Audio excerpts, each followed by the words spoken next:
What's up guys, TC here and welcome back to Starbound, and today we've got a bit of a mixed episode. We've got several things I wanted to cover, and I didn't feel like they needed their own individual video, so I decided to cram all three of them kind of into this same video here. The first bit I wanted to cover, I've got 3 custom weapons I wanted to show off, but also it's a follow-up to our video. I know like maybe a week ago I put out a video. It was kind of like a let's build a weapon type thing, and it was this big cannon on my shoulder here now. I have kind of fleshed it out and did a lot to it.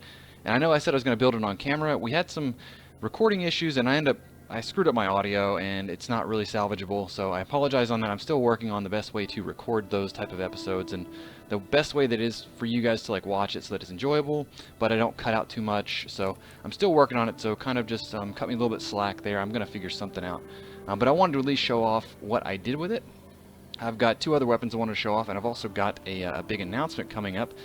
And with that being said, let's jump in. So, where we left off from the last video in regards to this thing's development, I have named it the Chimera, and I've kind of given it a little bit of a makeover. It's kind of a large shoulder-mounted cannon still.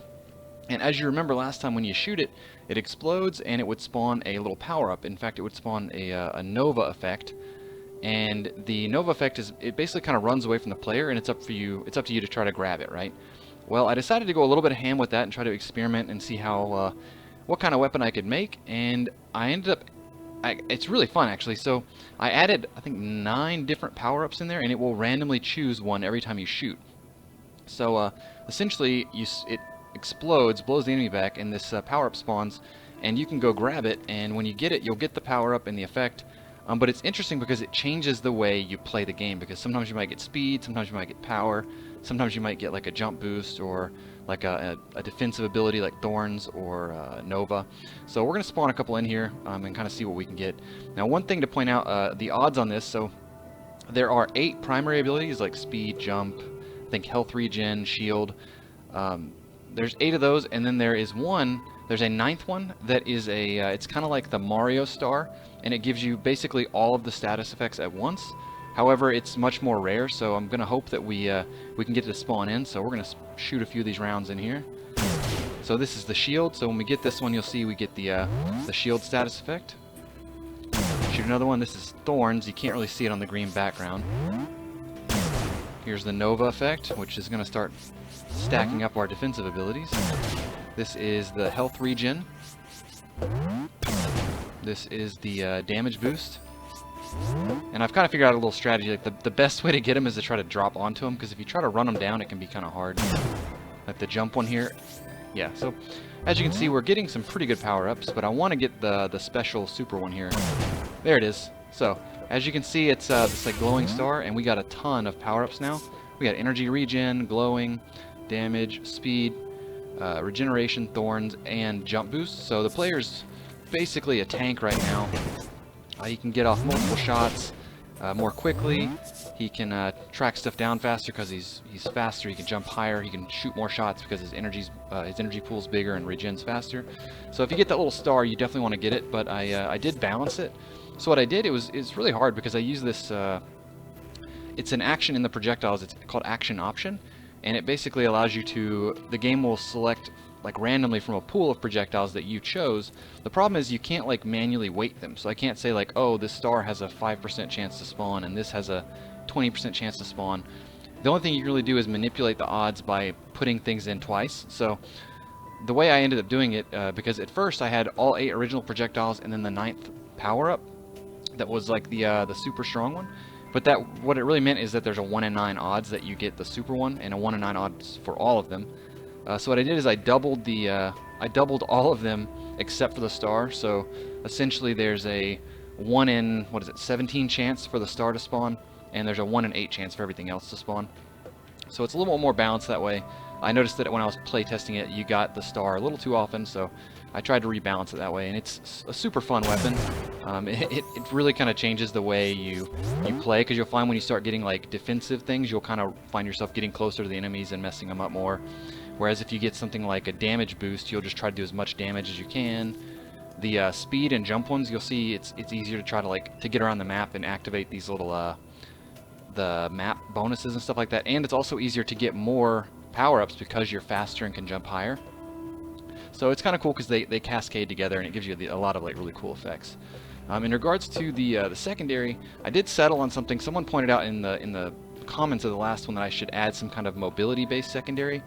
And while I would like to add like a sprint, you really can't do that with projectiles or with guns, I mean. So I added a teleport, like that, so it can kind of help you track down these projectiles a little bit better. If one's kind of getting away from you, you can teleport a little bit close to it and maybe cut it off. One other thing I did to kind of balance it, the star is a little bit faster than the other projectiles, and it also is a little bit harder to grab. It will actively run away from the player a little bit better than the other ones will. So it is a challenge, but it does make you very, very strong when you have it. So I felt it was pretty balanced, and honestly, this is one of my favorite weapons I've made so far. It is super fun. I'm going to put this in my exotic weapons that you can, it's like a trophy weapon that you can earn. So you guys will definitely be able to get your hands on this in the arena, and you'll be able to get your hands on it today. Obviously, I'm going to put the download code down below. The next one here, this is something interesting because I haven't made anything like this in the past. So this is a dagger. It is two-handed, even though you just carry it in one hand. And this is kind of something new for me. I've started making what I'm calling pretty much like arena versions and pub versions of my weapons.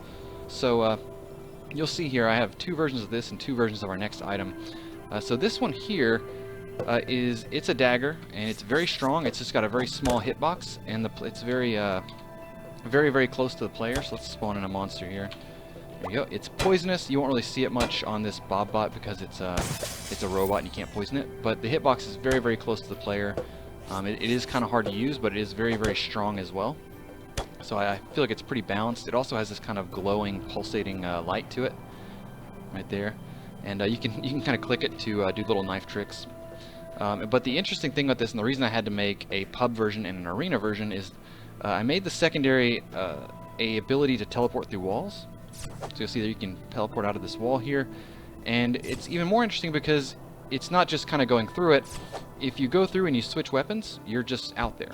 So I couldn't include this in the arena as a weapon to get because its ability to pop out of the map is kind of, I don't know, it's something that could break a lot of things really easily, but I didn't want to limit my ability to create things based on just the arena. So what I've made is this public version for you guys here, as well as I'm going to have a version for the map in here, which is right here. So it functions exactly the same, but this one has a, wait, hold on.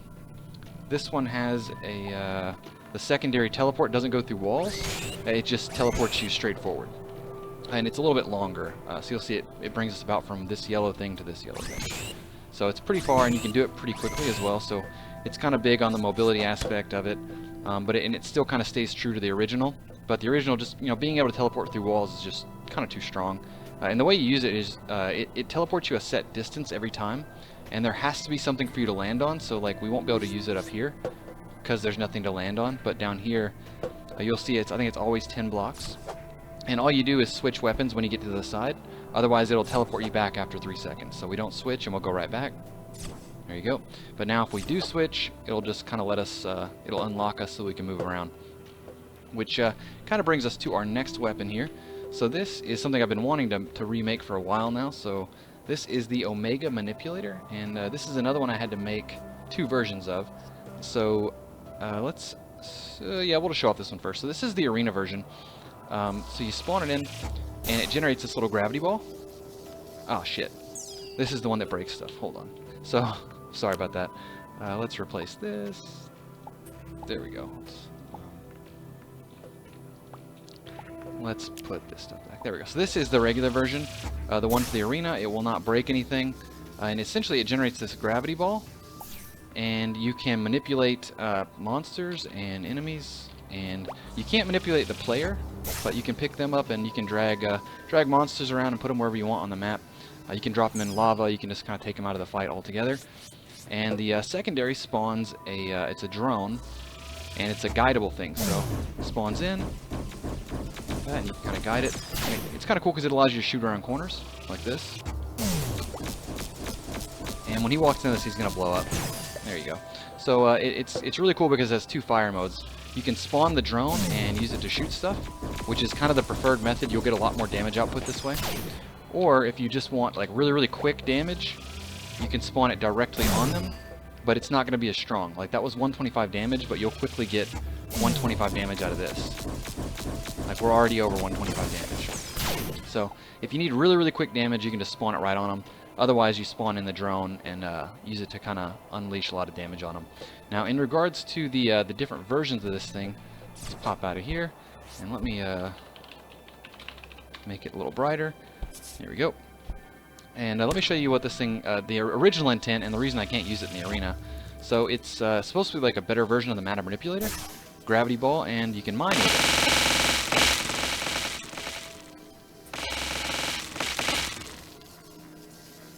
And it will bring all the materials back to you.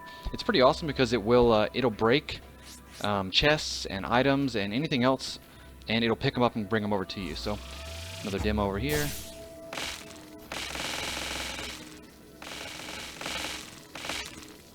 And you just kind of drag it back, and you can see the materials right there. There you go, and we did pick up all the material there. It works on ores and everything else. It's super fun. A little bit broken, I might say. It does not mine the background blocks, only foreground. I can make it do that, but I wanted this weapon to be a hybrid, so it's kind of like a good little mining weapon that you can mine and defend yourself. There's no difference with the secondary ability between the public and the arena version, so that's the only real difference, is the mining ability. So anyways, now that I've got that out of the way, I wanted to go over my next big topic here. I've got, you guys know, on the Starbound subreddit, we've been having weapon competitions like that. I think we're up to 4 now, and I just announced our 5th one on Reddit. I will link to it in the description below. You guys can go check it out and follow up on the rules if you want to enter. I know quite a lot of you mentioned that you would be interested in entering, so I wanted to put an announcement here. We've been getting more and more people every single contest. We've had more and more entries, more and more cool weapons, and you can go read up on the rules, but the general, pretty much what it is, in case you don't know, it's a custom weapon contest. They have to be only vanilla assets, so it means no mods, or at least the assets can't be any mods. So more or less the item that you make has to be compatible completely with vanilla. It has to be a command-based weapon. You cannot use drawables, that means no signs or whatever. And you have to submit the weapon by, I believe it's July 16th. I'll make sure to link it in there just to make sure. And the idea is that on July 16th we'll put up a big post, and it will contain all of the entries. We already have, I believe, 4, and I think we have 7 people confirmed. We're probably going to get above 10 this time. I think we had like 11 last time. So we'll probably get, I wouldn't be surprised if we got 15 maybe. I know there's a lot more people interested now, so. And the weapons are getting more and more crazy. Every single competition, people kind of up their game and make more and more wild weapons. And there's no like limit on what kind of weapon. It's not like, oh, it has to be a gun. The last competition, someone won it with a table. I shit you not, it's a literal assault table. Like, if the guy like picks up a table and uses it like a weapon. It was pretty funny. But you pretty much, we enter the contest, or we put the way it's going to work is you will enter your weapon. The contest will go live on, I think it's July 16th or 17th or whatever. And it will be a big voting thread, and there will be a straw poll link, and you can vote in there. And after 24 hours, we will select whoever had the most votes, and they will win. There's not a prize, it's just glory, but it does go down as every single weapon or competition winner gets kind of recognized in their own little thread and everything. And it's really fun, and it's, you know, we have those competitions to thank for a lot of these really cool weapons that you see in the community now. So if you want to be a part of it and you want to jump in, feel free to join. And your weapons don't have to be crazy advanced. It's like you see people of all skill levels enter every time, so don't be overwhelmed or anything like that. So anyways, that's going to wrap it up. Hope you guys enjoyed it. Please rate, like, and comment this, and if you want to get involved with the weapon competition, let me know, and check out that thread below. So anyways, I'll talk to y'all later.